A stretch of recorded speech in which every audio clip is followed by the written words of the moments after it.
वज़ीर इत्तलात, ट्रांसपोर्ट व मास ट्रांजिट शर्जील मेमन ने कहा, चंद रोज कबल हैदराबाद में रोनमा होने वाले अफसोसनाक वाक़े को शरपसंद अनासर लसानियत का रंग देने की कोशिश कर रहे हैं और वो भाई को भाई से लड़ाना चाहते हैं। ताहम तमाम सियासी जमातें अमन व अमान चाहती हैं और हम सब मिलकर उनके मज़मूम अज़ाइम को खाक में मिला देंगे। वो आज सूबाई वज़ीर बल्दियात सैयद नासिर हुसैन शाह, सूबाई वज़ीर आबपाशी जाम खान शोरो, MPA अब्दुल जब्बार खान, हैदराबाद कराची की पख्तून कम्युनिटी के नुमाइंदों, divisional commissioner Hyderabad Nadeemul Rehman Memon, DIG Hyderabad Pir Muhammad Shah, deputy commissioner Hyderabad Fawad Ghaffar Soomro और SSP हैदराबाद अमजद शेख के हमरा सर्किट हाउस हैदराबाद के लान में प्रेस कॉन्फ्रेंस कर रहे थे।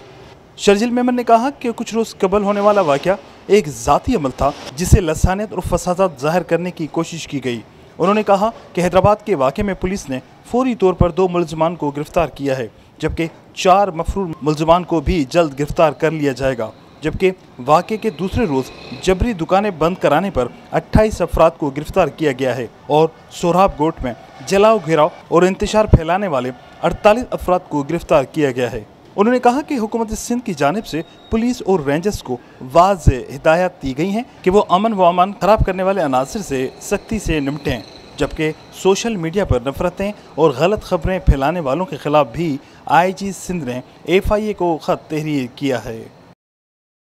जो बच्चा जिसका कत्ल हुआ, उसकी वालदा ने, उसकी फैमिली ने, जब जिसका बच्चा इस अफसोसनाक वाक़े में इंतकाल कर गया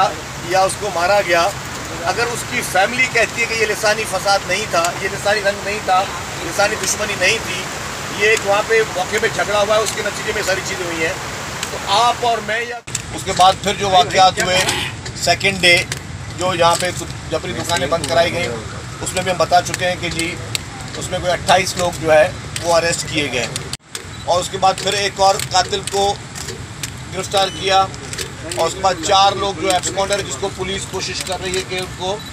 गिरफ्तार किया जाए और उनके लिए छापे मारे जा रहे हैं।